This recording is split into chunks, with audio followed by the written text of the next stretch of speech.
No doubt COVID-19 was a development disruptor whose impact will be felt beyond 2020. The pandemic didn't only bring the burden of the disease, it really challenged us to rethink everything we've known in all aspects of life. It's no longer business as usual. The way we've been doing development is sometimes blind to the fast-changing context. Long-term development projects struggle to adjust to reality. COVID showed us that we need to disrupt how we were doing our business. When the first lockdown measures in Zimbabwe were announced in March, our immediate response was to support business continuity, prevent the spread of the virus, raise awareness, and pivot our programs towards COVID-19 recovery. The lockdown measures threatened some of the key governance institutions and procedures. Parliament, for example, would no longer be able to carry out their representative, legislative, and oversight roles. The courts would be limited in carrying out justice, and many line ministers would be challenged in their delivery of services. So we invested in bringing these key institutions onto virtual platforms. Parliament has successfully transitioned to online sittings with over 160 virtual meetings held today. Process towards setting up virtual courts in all provinces have been initiated and will be going online soon. In addition, we secured over 250 laptops, nearly 100 conference software licenses, and over 40 terabytes in data, and solar-powered batteries to enable key officials to work remotely. However, in addition to these efforts, we also needed to reimagine tomorrow in a post-COVID-19 world. Reimagining a different tomorrow requires a fundamental rethink on the development paradigm. Luckily, we already laid the ground in doing development differently in Zimbabwe, and 3 insights were key to shifting our thinking.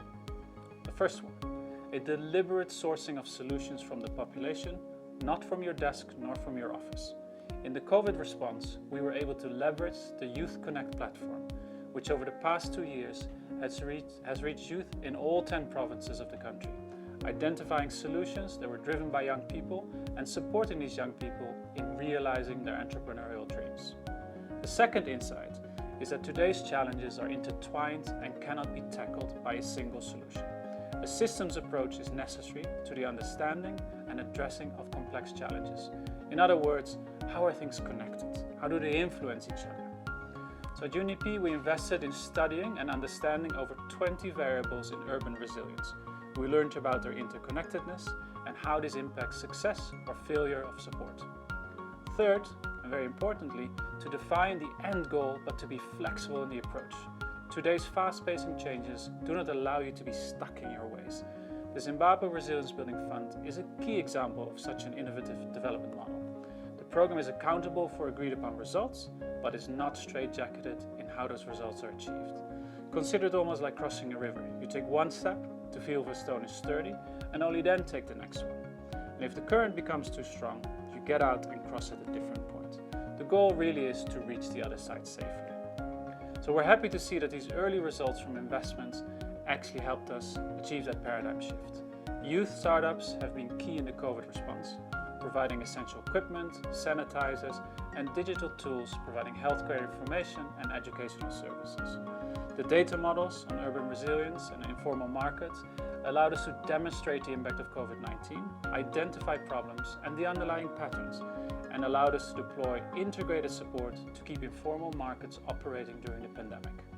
And the Zimbabwe Resilience Building Fund has enabled over 840,000 people in 18 vulnerable districts to be more resilient to shocks and stresses even during that pandemic. That being said, we did not abandon our pre-COVID projects and interventions. Despite global supply chain challenges, we're able to ensure full stock of ARV drugs for over 710,000 people. We procured test kits, lab supplies, and other essential commodities.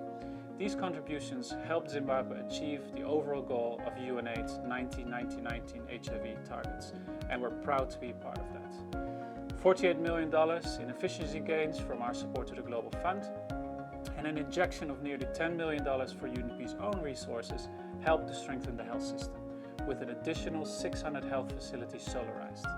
To date, 1,047 health facilities in Zimbabwe will run primarily on solar. Over 400 health facilities will also have boreholes drilled to ensure access to clean water for patients and staff.